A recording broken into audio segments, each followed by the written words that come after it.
드린 말씀 가지고 앞선 자의 복 이런 제목으로 함께 은혜 나누길 원하는데, 오늘부터는 구약 사사기를 강해하려고 합니다. 사사기는 여호수아가 죽고 왕정시대 사울왕이 왕이 되어서 왕이 다스리는 시대까지 기간이 한 400년 기간이 되죠.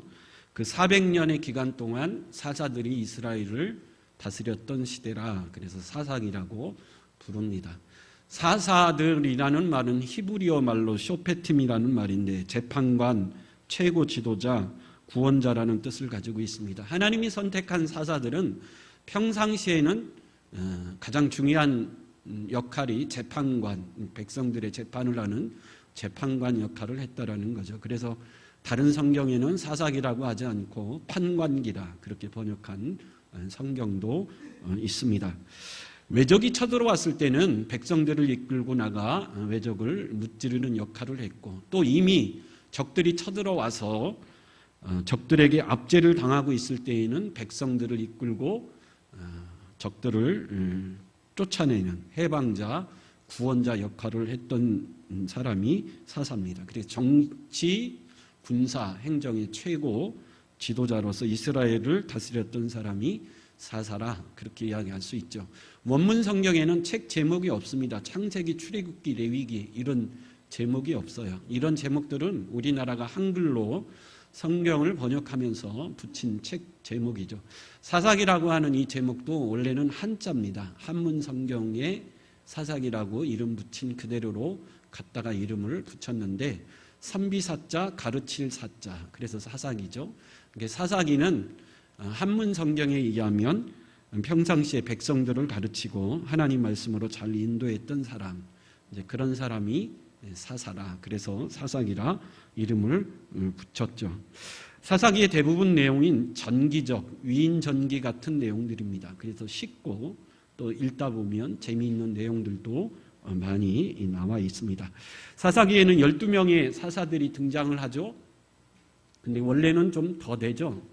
사무엘, 엘리, 아비멜렉 이런 사람들도 사사기인데 사사기에는 나와 있지 않고 12명의 사사가 사사기에 등장을 하는데, 그 12명의 사사를 중심으로 앞으로 함께 은혜 나누는 시간 갖기를 원하는데, 맨 먼저 우리가 생각해 볼 것은 이스라엘은 어떤 나라일까요?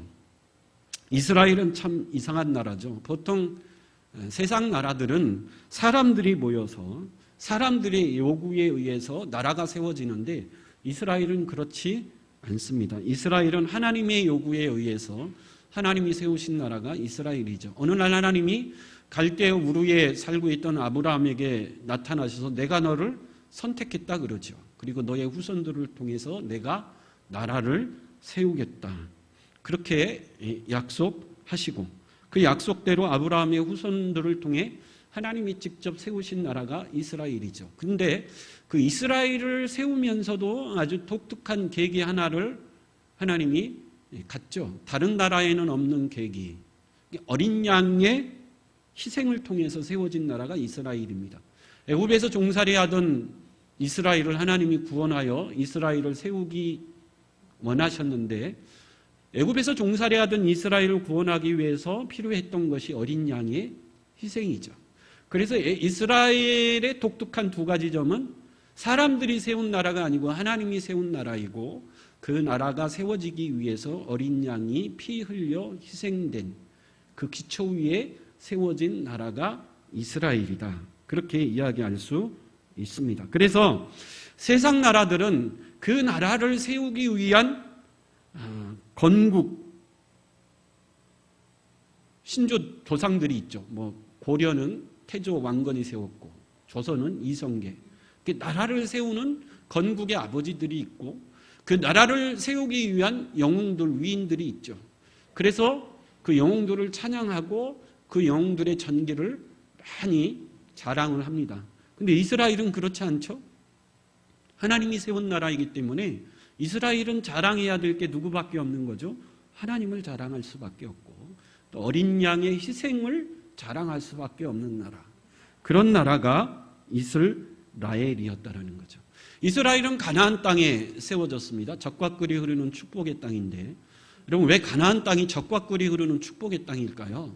12 정탐꾼을 보냈더니 포도 한 송이가 사람 머리만한 기름진 땅, 그래서 젖과 꿀이 흐르는 땅이었을까요? 물론 그런 의미도 있지만 가나안 땅이 젖과 꿀이 흐르는 땅이라는 의미는 애굽에서 이스라엘 백성들이 살 때는 종으로 노예로 살았지만 가나안 땅에 이스라엘이 살 때는 뭘로 살죠? 해방자로, 자유인으로, 하나님의 선민으로 사는 곳이기 때문에 가나안 땅은 젖과 꿀이 흐르는 땅이라는 아주 중요한 첫 번째 의미가 있습니다. 그리고 이 가나안 땅이 젖과 꿀이 흐르는 축복의 땅이라는 것은 이스라엘을 하나님이 세우시고 그 이스라엘을 하나님이 지켜주시고 그 이스라엘을 하나님이 축복하시는 땅, 그 나라. 그렇기 때문에 가나안은 축복의 땅인 줄 믿습니다.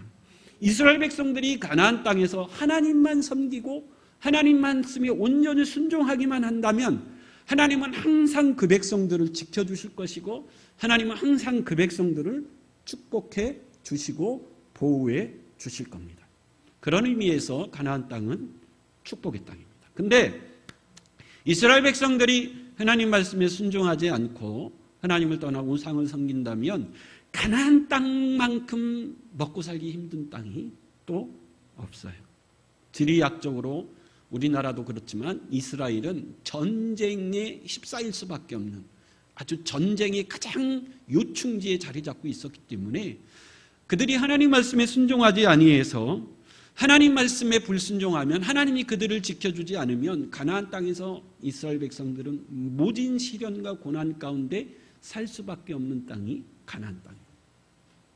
그래서 여러분, 왜 하나님이 이스라엘을 가나안 땅으로 인도하셔서 거기에 이스라엘을 세우셨는가? 하나님이 이스라엘을 그 땅에 세우신 이유는 그 백성들이 그 땅에서 온전히 하나님만을 섬기고 하나님 말씀에 순종할 때 하나님이 그 백성들을 놀랍도록 축복하여 주실 때 이스라엘 백성들이 그 은혜와 축복을 통해서 만방에 살아 역사하시고 축복과 은혜의 근원 되신 하나님을 전파하는 그 사명, 제사장 나라로서의 그 사명을 감당하라고 가나안 땅에 이스라엘 백성들을 인도하여 그 땅에 이스라엘을 세운 거죠. 그런데 이스라엘은 그 사명을 이해하지도 못했고 감당하지도 못했습니다. 그럼 왜 이스라엘은 하나님이 주신 그 온전한 사명을 감당하지 못했을까? 여러분, 그 시각으로 사사기를 봐야 사사기를 정확히 읽어낼 수 있습니다. 오늘 본문 1절에 보면 여호수아가 죽은 후에 그런 말씀으로 시작을 하죠. 모세를 뒤를 이어 이스라엘을 이끌었던 민족의 영도자 여호수아가 죽었습니다. 모세는 참 대단하죠. 시내산에서 하나님과 직접 대면하여 말씀, 율법을 받아서 이스라엘의 기초를 다진 사람이 모세입니다. 여호수아는 모세의 후계자였어요. 민족의 구심점이었죠. 이스라엘 백성들을 이끌고 요단강을 건너 여리고성을 무너뜨리고 가나안 땅을 정복하는데 전쟁의 승리자로서 민족의 지도자로서 여호수아는 그 사명을 잘 감당했습니다. 근데 그 여호수아가 이제 죽었습니다. 더 이상 이스라엘을 이끌어갈 정신적 지주로서 이끌어갈 지도자가 사라진 거죠. 여러분, 여호수아 1장에 보면 모세가 죽었을 때에도 여호수아와 이스라엘 백성들은 두려워했다 그럽니다. 자신들을 그렇게 카리스마 있게 강력하게 이끌었던 지도자가 죽었으니 여호수아와 백성들은 두려워하고 어쩔 줄 몰라하며 큰 혼란을 겪었죠. 여호수아가 죽었을 때에도 마찬가지죠. 이스라엘 백성들은 당혹스러웠죠. 낙심도 컸습니다. 그래서 이스라엘 백성들 가운데 의견이 막 분분했겠죠. 이제 우리는 누구를 따라야 할까? 이제 우리는 어디로 가야 하나? 어떻게 살아야 하지? 백성들 사이에 숱한 질문들이 오고 갔는데, 그런데 오늘 1절에 보면 그때 누군가가 여호와께 물었다 그럽니다. 우리 1절 한번 같이 읽어볼까요? 시작. 여호수아가 죽은 후에 이스라엘 자손이 여호와께 여쭈어 이르되 우리 가운데 누가 먼저 올라가서 가나안 족속과 싸우리까? 여쭈었다라는 말은 기도했다라는 거죠. 여호수아가 죽은 후에 이스라엘 백성들이 그 당혹스러움, 그 두려운 상황 가운데 맨 먼저 누군가 한 일이 뭐죠? 여호와께 기도했다라는 거죠. 하나님의 뜻이 어디에 있습니까? 하나님 앞으로 우리가 무엇을 해야 좋겠습니까? 기도하며 물었을 때 하나님이 2절에 보면 응답하셨습니다. 그래서 여러분, 우리가 무엇을 해야 할지, 어디로 가야 될지, 지금 내가 무엇을 해야 할지 아무 확신이 서지 않을 때, 그때가 기도가 필요한 때인 줄 믿습니다. 다윗은 하나님 마음에 합한 사람이라 그러죠. 왜 다윗이 하나님 마음에 합했을까요? 사무엘상 23장 2절에 보면 다윗의 아주 중요한 삶의 비결 하나가 등장하죠. 우리 사무엘상 23장 2절 시작. 이에 다윗이 여호와께 묻자와 이르되 내가 가서 이 블레셋 사람을 치리이까? 여호와께서 다윗에게 이르시되 가서 블레셋 사람들을 치고 그 일날을 구원하라 하시니. 그럼 다윗도 여러 차례 실수했고 잘못했고 하나님 앞에 범죄했지만 그럼에도 불구하고 하나님이 다윗을 사랑하시고 내 마음에 합한 자라고 한 가장 중요한 그의 삶의 비밀은 다윗은 항상 여호와께 뭐한 사람이죠? 물었던 사람이에요. 여호와께 물었고 여호와는 그에게 대답하셨어요. 그래서 항상 다윗은 여호와께 기도하고 물어서 삶을 살아갔던 사람이기 때문에 하나님이 다윗을 사랑했다라는 거죠. 그래서 여러분, 우리도 항상 여호와께 물을 수 있는, 잠언 3장 5절이죠. 너는 마음을 다하고 여호와를 신뢰하고 내 명철을 의지하지 말라. 너는 범사의 그를 인정하라. 그리하면 내 길을 지도하시리라. 여러분, 반드시 우리가 여호와께 물으면 하나님은 반드시 우리의 길을 지도하고 인도해 주실 줄 믿습니다. 이스라엘 백성들이 여호수아가 죽은 후에 갈팡질팡할 때 누군가 여호와께 물었습니다. 하나님, 우리가 이제 어떻게 하면 좋겠습니까? 2절에 보면 여호와께서 대답하셨죠. 2절 같이 한번 읽어보겠습니다. 시작. 여호와께서 이르시되 유다가 올라갈지니라. 보라, 내가 이 땅을 그의 손에 넘겨주었다 하시니라. 이 이스라엘 백성들의 기도와 하나님의 대답을 우리가 이해하려면 당시 상황을 우리가 좀 더 정확히 이해할 필요가 있습니다.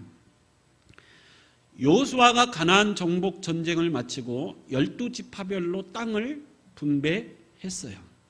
근데 여호수아 14장 15절에 보면 그 땅에 전쟁이 그쳤다 이렇게 소개하는데 우리 여호수아 14장 15절 한번 읽어볼까요? 시작. 헤브론의 여인 이름은 기럇 아르바라. 아르바는 아낙 사람 가운데서 가장 큰 사람이었더라. 그리고 그 땅에 전쟁이 그쳤더라. 전쟁이 끝났습니다. 그리고 15절에 보면 전쟁이 끝났으니 12지파별로 땅을 분배하는데, 근데 오늘 사사기 1장에 보면 전쟁이 끝났지만 아직도 그 가나안 땅에는 누가 살고 있죠? 가나안 족속들이 여전히 이스라엘 백성들이 쫓아내지 못한 가나안 족속들이 곳곳에 아직도 버티고 살고 있었습니다. 여러분, 가나안 땅에 사는 원주민들을 아직 완전히 쫓아내지 못했는데 왜 성경은 전쟁이 그쳤다 그러죠? 여호수아 14장 15절 이전에는 갈렙이 이 산지를 내게 주소서 믿음으로 나아가 헤브론 산지를 취한 이후에 전쟁이 그쳤다고 선언합니다.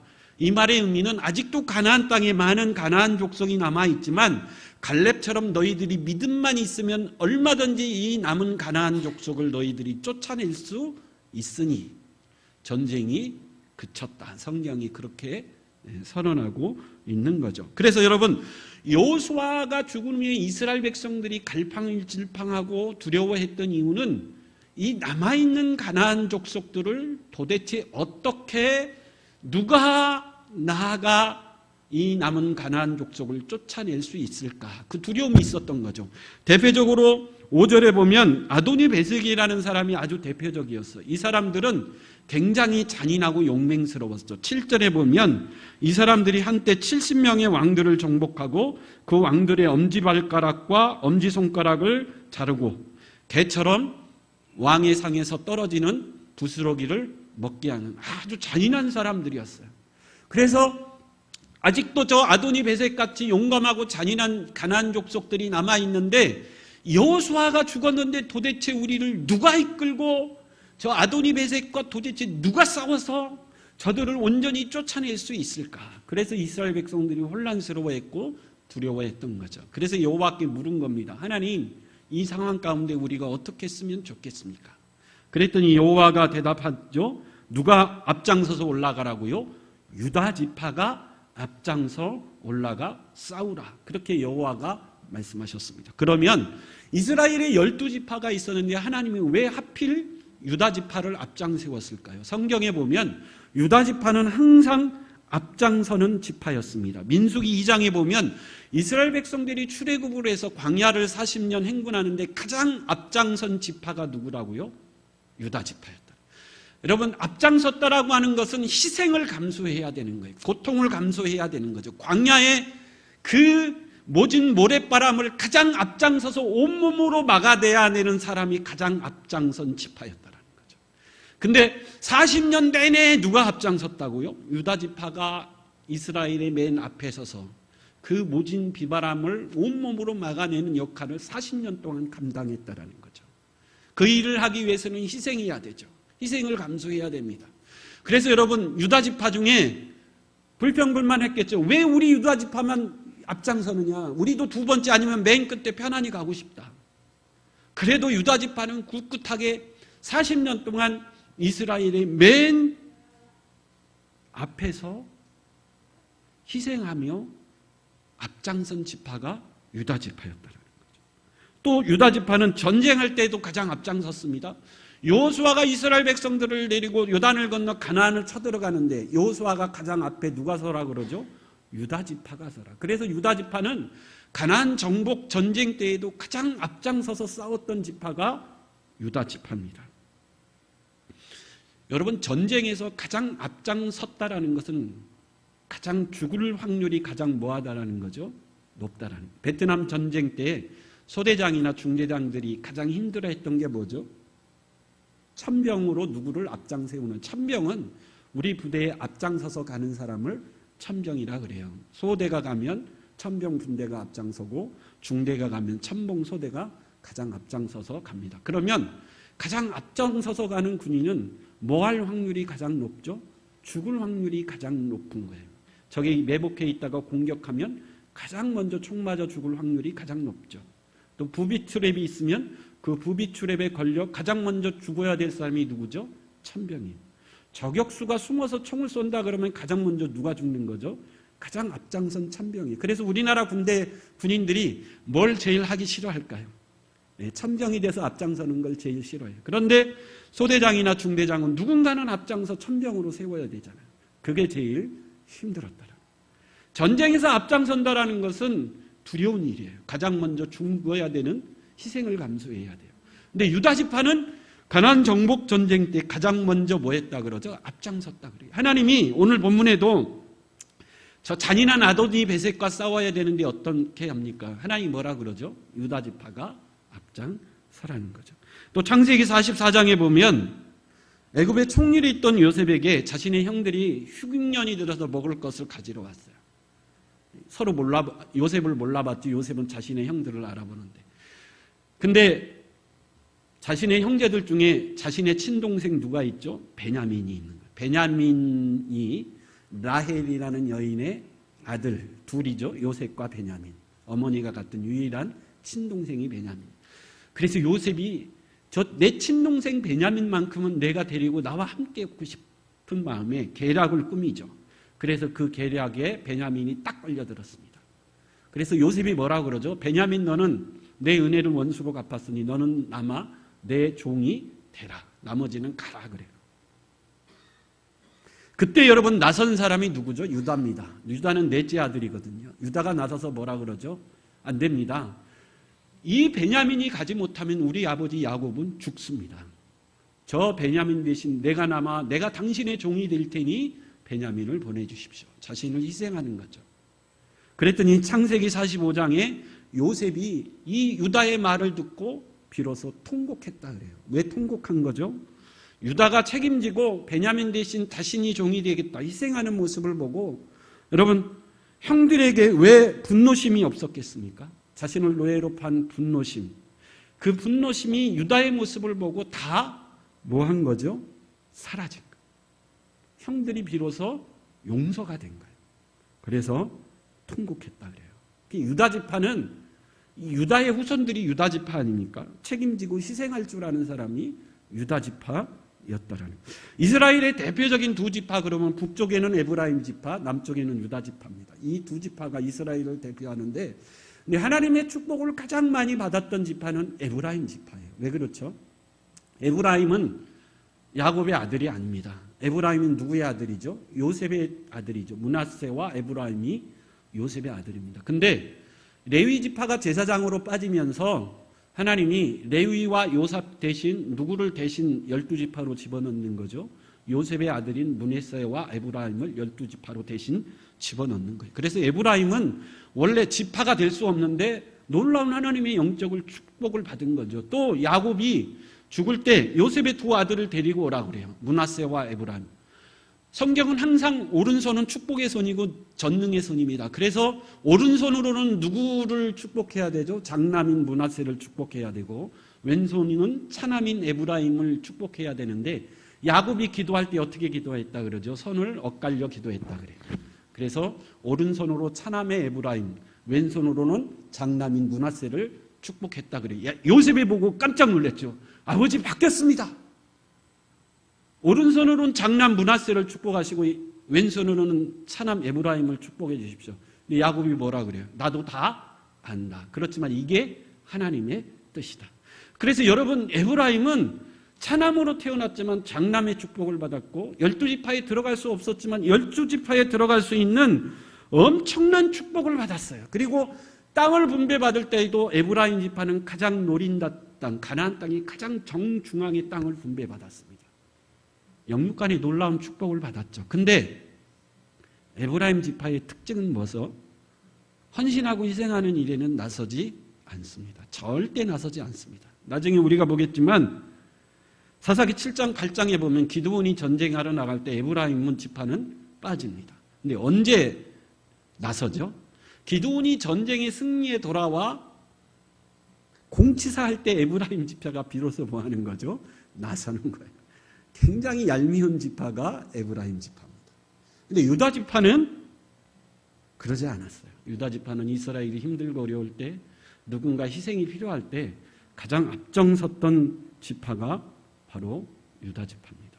하나님이 그냥 놔뒀을까요? 아니요. 이 유다 지파에게는 하나님이 엄청난 축복을 주십니다. 첫째로 주신 축복은 자손이 가장 번성하는 축복을 주십니다. 12지파 중에 가장 자손이 번성한 지파가 누굴까요? 유다 지파입니다. 출애굽을 하고 모세가 인구조사를 하는데 각 지파별로 전쟁에 나갈 수 있는 20살 이상의 인구를 조사하는데 가장 많은 인구가 누구죠? 유다 지파. 가장 적은 인구는 므낫세입니다. 32,200명. 근데 유다 지파는 가장 많았어요. 74,600명. 가장 앞장서야 하니까 전쟁에서 가장 앞장서야 하니까 두려움 없이 나가야 되니까 희생해야 되니까 하나님이 자손이 가장 번성하는 번성의 축복을 이 유다 지파에게 주신 거예요.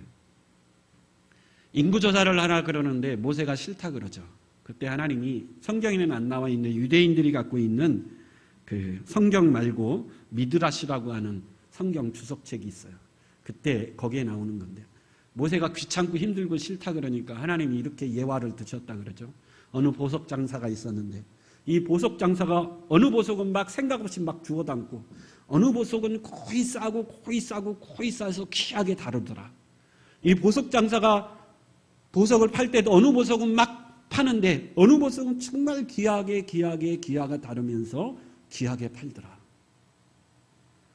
하나님 모세에게 물어봤다 그러죠. 이 보석 장사가 같은 보석인데 왜 그랬겠니? 모세가 대답했죠. 그냥 대충 싸서 파는 보석은 귀하지 않은 거고 정말 귀한 보석 따로 싸고 싼 보석은 정말 귀하기 때문에 그런 거죠. 하나님이 대답했다 그러죠. 내가 이스라엘 백성들을 왜 숫자를 세는 줄 아니? 그만큼 내 백성이 귀하기 때문에 그렇다. 그렇게 모세를 설득했다 그래요. 뭐 성경에 나와 있지 않지만 여러분 앞장선 유다 지파를 하나님이 귀하게 여기신 줄 믿습니다. 두 번째는 유다 지파가 장자 지파가 되죠. 유다는 넷째 아들입니다. 장자는 누구죠? 르우벤이에요. 성경은 장자 중심입니다. 하나님이 주신 모든 축복과 기업은 누구를 통해서 이어가게 하죠? 장남을 통해서 이어가게 하는 것이 성경의 전통입니다. 장남은 루벤입니다. 근데 하나님이 첫째, 둘째, 셋째를 제끼고 이스라엘의 장남으로 누구를 세우시는 거죠? 유다 지파를 장남 지파로 세우시는 거예요. 그래서 이스라엘 백성들을 또 다른 말로 누구라고 부르죠? 유대인. 왜요? 이스라엘의 대표는 유다 지파이기 때문에. 이스라엘의 백성들의 사상도 유다이즘이다 그럽니다. 이스라엘의 핵심, 이스라엘의 중심에는 누가 있기 때문에 그렇죠? 유다 지파가 있기 때문에 그렇게 부르는 거예요. 세 번째는 유다 지파에게 왕들이 나올 것을 하나님이 축복해 주셨는데, 우리 창세기 49장 10절 한번 읽어보겠습니다. 창세기 49장 10절 시작. 규가 유다를 떠나지 아니하며 통치자의 지팡이가 그 발 사이에 떠나지 아니하기를 실로가 오시기까지 이르리니 그에게 모든 백성이 여기에 보면 두 가지 축복이 있죠. 규라라고 하는 것은 왕의 지팡이죠. 유다 지파에서 왕이 끊이지 않을 것이다. 솔로몬, 다윗, 다 히스기야 유다 지파에서 나는 왕이죠. 더 큰 축복은 실로라고 하는 것은 뭘 말하는 거죠? 예수 그리스도를 말합니다. 앞장선자의 축복의 클라이막스는 뭐죠? 유다 지파를 통해서 예수님이 누구를 보내시겠다는 거죠? 예수님을 보내시겠다라고 하는 엄청난 축복을 유다 지파에게 주시는 거죠. 그래서 여러분, 유다 지파를 통해서 하나님이 우리에게 하시고 싶은 말은 뭐죠? 힘들고 어려울 때 손해보고 희생을 감수하더라도 앞장서는 지파가 되라는 거예요. 여러분, 교회 일을 하다 보면 많이 희생하고 손해봐야 되죠. 교회 일이 힘든 이유는 억울하게 많은 사람들로부터 애매한 욕을 먹기도 합니다. 그래도 하나님은 하나님의 일에 대해서 뭐하는 사람을 원하시죠? 특별히 힘들고 어려울 때 앞장서는 사람이 되기를 원합니다. 힘들고 어려울 때는 숨어 있다가 좋은 일이 있을 때 앞장서는 사람이 되지 말고, 힘들고 어려울 때 앞장설 수 있는 유다 지파와 같은 저와 여러분들이 될 수 있길 간절히 축원합니다. 교회 자리도 마찬가지죠. 옛날 우리 어른들은 앞자리를 무슨 자리라 그랬죠? 금자리라 그랬어요. 그래서 할 수 있으면 교회 부흥은 여러분, 뒷자리에 여러분들이 다 앉으면 더 이상 교회는 부흥하지 않습니다. 이게 참 이상한 거예요. 뒷자리를 비워놔야 교회가 뭐 하는 거죠? 부흥해요. 참 이게 신기한 거예요. 여러분들이 앞에 앉고 뒷자리를 비워놓으면 사람들이 와서 뒷자리를 그게 부흥이죠. 근데 기존 성도들이 앞쪽에 앉지 않고 뒷자리부터 앉아버리면 더 이상 사람들이 안 온다라는 거예요. 제1차 세계대전 때 미국 전투기 파일럿 중에 유명한 에디 리켄베커라는 분이 있습니다. 전투기를 26대를 격추시킨 아주 전설적인 조종사죠. 지금은 멀리서 전투기들이 미사일로 공격하지만 1차 세계대전 때는 프로펠러 비행기로 서로 마주보고 뭘로 쏘는 거죠? 기관총으로 서로 마주보고 가까이에서 싸우는 거예요. 제일 유리한 건 뭐죠? 상대방의 비행기의 뒷꼬리에 뒤로 가서 기관총으로 쏴서 떨어뜨리는 게 가장 그때 1차 세계대전 때는 가장 우위를 점할 수 있는 전략이에요. 그래서 여러분, 비행기가 둘이 서로 가까이서 마주보고 서로 뒷자리를 차지하기 위해서 막 서로 싸우고 그럴 때 조종사들이 느끼는 두려움이 엄청나다 그러죠. 근데도 이 조종사는 26대의 적기를 격추시켰어요. 그래서 어떤 기자가 물어봤다 그러죠. 비행기끼리 마주보고 싸울 때 두렵지 않았느냐? 어떻게 그렇게 담대하게 26대를 격추시킬 수 있었느냐? 원래 이 사람은 배움이 짧아서 1차 세계대전이 일어났을 때 자동차 수리공이었는데 운전병으로 입대를 했는데 대장이 보니까 너무 성실해요. 네 소원이 뭐냐? 그래서 난 비행기 조종사가 되고 싶습니다. 그래서 조종사가 된 사람인데 그 사람이 그렇게 대답을 했다 그래요. 내가 왜 안 두려웠겠느냐? 비행기가 싸우려고 딱 마주보는 순간 엄청난 두려움이 엄습했다라는 거죠. 두렵죠, 여러분. 앞장선다라는 것은 두려운 겁니다. 그런데 그 조종사가 그렇게 얘기를 했다라는, 용기라는 것은 두려움을 안 느끼는 것이 아니라, 용기라는 것은 두려움이 찾아왔을 때 피하는 것이 아니고 두려워하는 그 일을 하는 것이 진정한 용기다. 두렵지 않으면 용기도 없다. 두렵지만 그래도 싸웠다라는 거죠. 이분이 나중에 미국의 이스턴 항공 수장이 되기도 합니다. 여러분, 앞장선다라는 것은 두려운 일이죠. 앞장선다라는 것은 희생해야 되고, 앞장선다라는 것은 온갖 비바람을 다 온몸으로 막아내야 되는 일입니다. 그럼에도 불구하고 유다 지파는 묵묵히 앞장섰어요. 맨 앞장서서 희생했고, 광야에서는 그 광야의 모진 비바람을 온몸으로 40년간 앞장서서 그 비바람을 막아냈습니다. 가나안 정복 전쟁 때에는 간 전쟁에 가장 앞장서서 많은 피를 흘려야 했습니다. 그렇지만 하나님이 앞장서야 하는 지파이기 때문에 그 지파에게 주시는 엄청난 축복들이 있었다라는 거예요. 그 사명을 감당하기 위해서 주시는 놀라운 축복들이 있었다라는 거죠. 고린도서 15장 58절에 그러므로 내 사랑하는 형제들아 견고함이 흔들리지 말며 항상 주의 일에 더욱 힘쓰는 자들이 되라. 이는 너희 소구가 주 안에서 헛되지 않은 줄을 알미라. 여러분, 다른 사람은 몰라줘도 하나님은 알아주실 줄 믿습니다. 힘들고 어려울 때, 아무도 나서려고 하지 않을 때 유다 지파처럼 묵묵히 앞장설 수 있는, 그래서 앞장서는 자의 축복을 누리며 살아갈 수 있는 저와 여러분들의 생이 될 수 있길 간절히 축원합니다.